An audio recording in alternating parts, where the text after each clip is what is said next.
কয়েকদিন আগে এই ভালো তৃণমূল মন্তব্য করে জল্পনা উস্কে দিয়েছিলেন বিজেপির রাজ্য সম্পাদক তথা রাজ্যসভার সাংসদ শ্রমিক ভট্টাচার্য। আর সম্প্রতি নয়াদিল্লিতে তিনি মন্তব্য করেছেন, রাজনৈতিক সৌজন্যের খাতিরে বিরোধী দলের নেতাদের ফোন ধরা বা চা খাওয়ানো হলেও দলত্যাগী বা বিদ্রোহী নেতাদের জন্য বিজেপির দরজা সম্পূর্ণরূপে বন্ধ।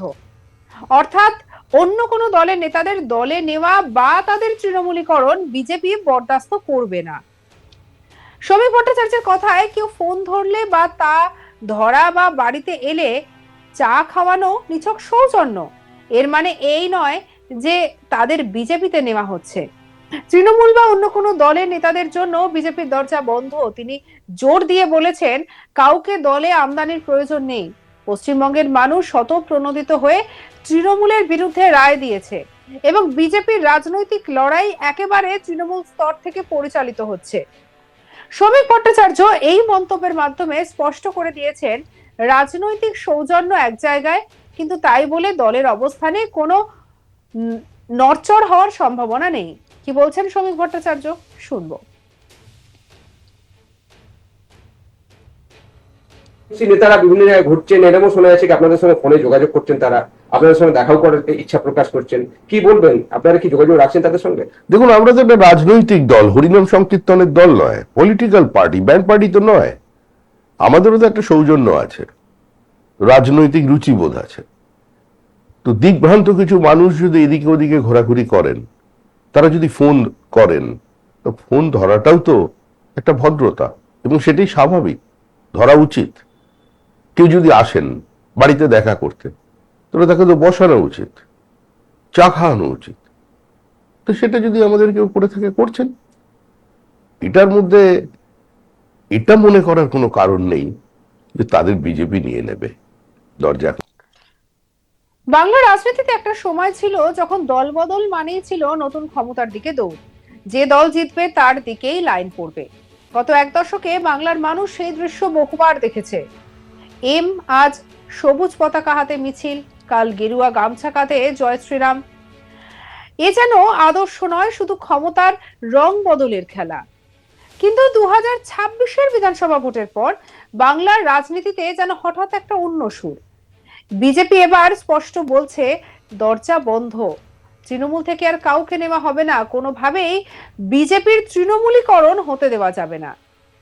আর এই বার্তাই এখন বাংলার রাজনৈতিক অন্তর্মহলে সব থেকে বড় আলোচনার বিষয়। কারণ এতদিন পর্যন্ত বাংলার রাজনীতিতে দলবদল ছিল প্রায় নিয়মে পরিণত হওয়া একটা ঘটনা। শাসক দল দুর্বল হলেই শুরু হতো যোগাযোগ রাজনীতি। কেউ রাতে ফোন করতো, কেউ গোপনে বৈঠক করতো, কেউ আবার ফল বেরোনোর কয়েক ঘন্টার মধ্যে নতুন পতাকা হাতে ছবি তুলতো। 2026-এর ফল বেরোনোর পরও নাকি একই রকম দেখা গিয়েছে। সূত্রের খবর, বহু তৃণমূল নেতা কর্মী নাকি তলায় তলায় বিজেপির সঙ্গে যোগাযোগ শুরু করেন। কেউ নিরাপত্তা চাইছেন, কেউ রাজনৈতিক ভবিষ্যৎ বাঁচাতে চাইছেন, কেউ আবার তাদের নতুন ক্ষমতার সঙ্গে তাল মেলাতে চাইছেন। এমনকি অভিযোগ, অনেকেই ভোটের ফল বেরোনোর দিন গাল ভর্তি গেরুয়া আবির মেখে হাতে বিজেপির পতাকা তুলে নিয়েছিলেন। কিন্তু এবার বিজেপির অবস্থান অন্য। রাজ্য বিজেপির সভাপতি শ্রমিক ভট্টাচার্য আগেই সাফ জানিয়ে দিয়েছেন, বিজেপি নিজের শক্তিতে এখানে পৌঁছেছে। হার্ডকোর বিজেপি কর্মীদের লড়াইয়ের ফল এই জয়। এখানে আর তৃণমূলের জন্য দরজা খোলা নয়। 2026-এর বিধানসভা ভোটে রাজ্যে পালাবদলের পর থেকেই রাজ্যে বিজেপির শীর্ষ নেতৃত্ব বারবার একটি কথা স্পষ্ট করে দিয়েছে, আর তা হলো কোনো তৃণমূল নেতা কর্মীকে বিজেপিতে নেওয়া হবে না।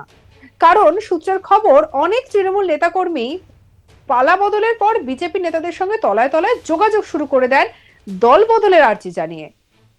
এমনকি অনেক তৃণমূল কর্মী আবার ভোটের ফল বেরোনোর পর গালে গেরুয়া আবির লাগিয়ে হাতে বিজেপির পতাকা তুলে নিয়েছিলেন। কিন্তু তৃণমূলের কাউকেই দলে নেওয়া হবে না বলে জানিয়ে দেন রাজ্য বিজেপির সভাপতি শ্রমিক ভট্টাচার্য। সম্প্রতি আরো একবার স্পষ্ট করে এই বার্তা দিয়েছেন শ্রমিক। তিনি সাফ জানান, বিজেপির কোনোভাবেই তৃণমূলীকরণ হবে না। কোন ঋতব্রত, পরমব্রত, সত্যব্রত এদের জায়গা নেই বিজেপিতে। এদের দরজা বন্ধ। বিজেপি নিজের শক্তিতে নিজের কর্মীদের নিয়ে, হার্ডকোর বিজেপি অ্যাক্টিভিস্টদের নিয়েই 2006 পৌঁছেছে। 206 পৌঁছেছি, কদিন বাদে 207-এ পৌঁছে যাব। ফলতার পুনর্নির্বাচনের আগে এই মন্তব্য করেছিলেন শ্রমিক ভট্টাচার্য। কি বলেছেন শুনবো। আসছেন রীতিমতো বিজেপিতে? কারা এসব জল্পনা উস্কে দিচ্ছেন এসব তারাই বলতে পারেন। এসব নিয়ে চিন্তা ভাবনা করার সময় বিজেপির নেই। বিজেপির তৃণমূলীকরণ হবে না। কোন ঋতব্রত, কোন সত্যব্রত, কোন পরমব্রত, কোন চিত্রব্রত যারা আছেন না, এদের জায়গা এখন বিজেপিতে নেই। দরজা বন্ধ। বিজেপি নিজের শক্তিতে, নিজের কর্মীদের নিয়ে, হার্ডকোর বিজেপি অ্যাক্টিভিস্টদের নিয়েই আমরা আজকে 206 পৌঁছেছি। কদিন পরে ওটা 207 হবে। আমাদের আর কোনো ইম্পোর্ট করার প্রয়োজন নেই। এই মন্তব্য নিছক রাজনৈতিক মন্তব্য নয়, এটা আসলে বিজেপির ভেতরে চাপা ক্ষোভের বহিঃপ্রকাশ। কারণ বাংলায় বিজেপির পুরনো কর্মীদের একটা বড় অংশ বহুদিন ধরে অভিযোগ করছিলেন, দল বদল হওয়ার সঙ্গে সঙ্গে আদর্শের বদলে সুযোগ সন্ধানীদের ভিড় বাড়ছে। যারা একসময় বিজেপি কর্মীদের মারতো, ভয় দেখাতো, বুথ দখল করতো, তারাই পরে গেরুয়া পতাকা হাতে তুলে নিচ্ছে। এই অভিযোগ বহু পুরনো। আর সেই কারণে বিজেপির একাংশের মধ্যে তৃণমূলীকরণ শব্দটা একটা রাজনৈতিক গালি হয়ে উঠে আসছে। এই শব্দের মানে শুধু তৃণমূল থেকে আসা নেতা নয়, এর মানে সেই রাজনৈতিক সংস্কৃতি, ক্ষমতার দাপট, ব্যক্তিগত স্বার্থ, গোষ্ঠীদ্বন্দ্ব আর সুযোগ বুঝে রং বদল। শ্রমিক ভট্টাচার্য ঠিক সেই জায়গাতে আঘাত করেছেন। তিনি নাম না করেই বলেছেন, কোন ঋতব্রত, পরমব্রত, সত্যব্রতদের জায়গা বিজেপিতে নেই। এই মন্তব্য রাজনৈতিকভাবে গভীর তাৎপর্যপূর্ণ, কারণ এটা স্পষ্ট বার্তা যে বিজেপি এখন নিজেদের ক্যাডার বেসকে সন্তুষ্ট করতে চাইছে। সেই পুরনো কর্মীদের যারা দীর্ঘদিন ধরে বিজেপিতে রাজনীতি করেছেন, যারা বিরোধী রাজনীতি করেছেন, মার খেয়েছে, মামলা খেয়েছে, কিন্তু দল ছাড়েনি, তাদের কাছে এই বার্তা খুবই গুরুত্বপূর্ণ। কারণ ক্ষমতায় আসার পর যে কোনো দলের সামনে সব থেকে বড় চ্যালেঞ্জ হয় পুরনো কর্মীদের ধরে রাখা। যদি হঠাৎ বাইরে থেকে আসা নেতারা বড় পদ পেয়ে যায়, তাহলে ভেতরে একটা ক্ষোভ তৈরি হয়। বাংলায় অতীতে বিভিন্ন দলে সেটা হয়েছে। তাই বিজেপি এবার শুরুতেই একটা ক্লিন মেসেজ দিতে চাইছে, এই দল বিক্রির বাজার নয়।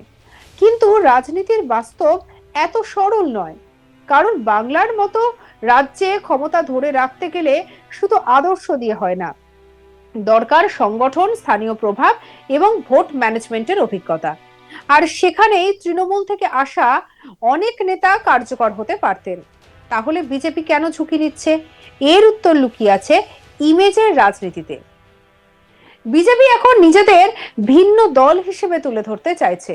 তারা দেখাতে চাইছে তৃণমূলের বিরুদ্ধে লড়াই করে তারা এসেছে, তারাই দলের আসল সম্পদ, অর্থাৎ নৈতিক উচ্চতা আর রাজনীতি। কিন্তু এই অবস্থানের মধ্যেই আবার দ্বন্দ্বও রয়েছে, কারণ দিল্লিতে যা ঘটলো তা নতুন করে জল্পনা বাড়িয়ে দিয়েছে।